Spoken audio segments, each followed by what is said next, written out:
anytime we can play home, I'm just really grateful.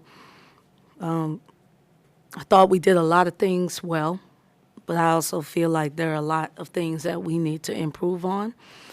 I'm not being impatient. I just understand that this new group is still trying to figure out their roles and valuing them as well.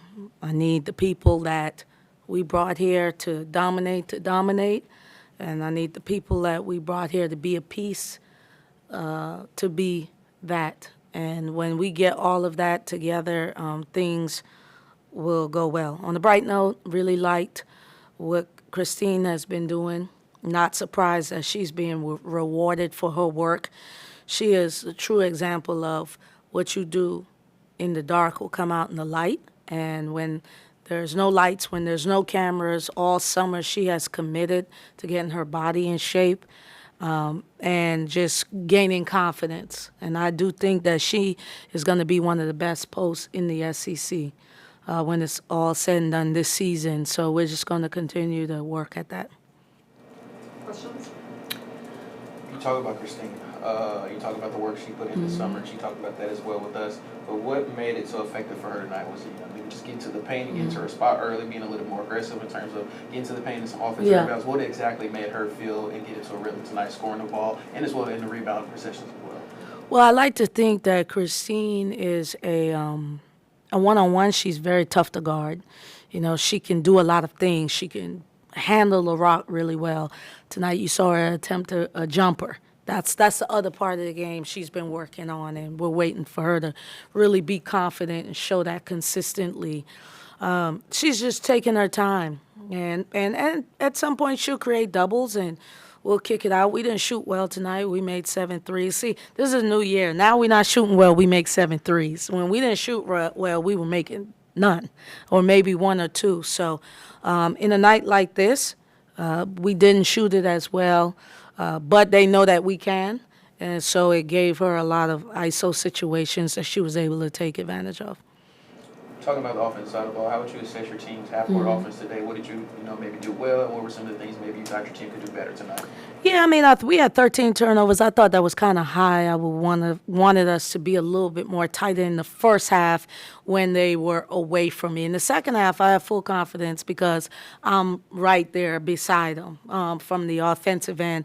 I want them to have that same fluidity when they're away from me on the offensive end, and that's just going to come with them playing with each other, understanding their strengths, and putting each other in situations for them to be successful. Staying on the half-court part, how would you assess your half-court defense tonight? I know there were a lot of good things, but what would you say about that tonight? Solid. Our reputation is defense. We dictate and we disrupt. So honestly, I don't want people to score if I could have it my way. And it's really impressive because we shot 50% from the field, and the way we defend, we use a lot of the clock. So you don't get a quick shot because our transition D is usually on point. And then we're going to sit down and we're going to guard you for the other, 22 seconds. And we still were able to score 94 points. So, that's us being efficient on the offensive end. And we will be efficient on the offensive end if our defense is solid. Solid game for your freshman Lauren Jacobs in terms of scoring. How would you assess her play tonight as well? What is she doing in these first couple of games that maybe is allowing herself to be a prime role for your team as the season moves on? Yeah, well, it's interesting because Lauren didn't have a good week of practice, but her parents were here, so maybe we need to just get a little NIL deal where they can just be here every game since she's the only freshman. One of the things about Lauren is she's just fearless, and she's not afraid to shoot the ball. She's not afraid to create opportunities for herself by driving to the paint.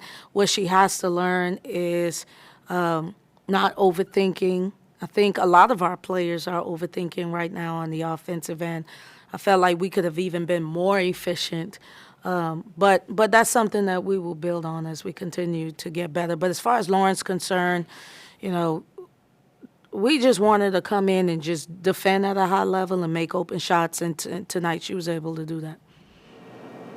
regardless of the fact that your team may not have been shooting the ball from behind the perimeter really well, they still attacked the paint really hard and still created a lot of good shots. What does your team mentality say about your team when they're not having a good night from the field, even though it's been better than the past? The fact that they're still able to find good shots in the paint and still make things happen on the offensive side of the ball. Yeah, I mean that's our game. We're never gonna live. I'm not a live by the three, die by the three person anyway. So, and if you've seen in the past, we never even made three. So this is just like the icing on the cake. The fact that they do because they're capable of doing it. When I look at the breakdown from the 3-point percentage, we got better every quarter. So 17%, then 33%, then we dropped back down to 29%, and then in the fourth quarter we went 50%. So for me, I don't really look at like the total percentage because if you can shoot it and they're good shots, I want them to shoot it, and the percentages increase every quarter. So, we're always going to be balanced. We want to always have an inside-outside game. And this is just, 8 years of just chopping wood and carrying water and having a team like this that can be balanced. And I even think we have more that we can get from our interior presence, Jador. She's been out for 2 years. As she continues to play, she'll get better. We put Tosh at the 5-some. So we're just going to continue to get better as we play games, and that's why playing as many games as possible before conference play was vital for us. So you posted about the turkey drive this Saturday. Yes. Any words about that for the Oxford community? Yes, thank you so much. This Saturday, my foundation, No Ceilings with Coach Yo Foundation, is having a turkey drive at the Mustard Seed starting at 10 a.m. If you need or of families that need turkeys, please come out. I partnered with Larson's Cash Savers, and then Mustard Seed provided the spot. And so just want to be able to help. Like, my parents were community people. Like, they always gave. And so this is just me.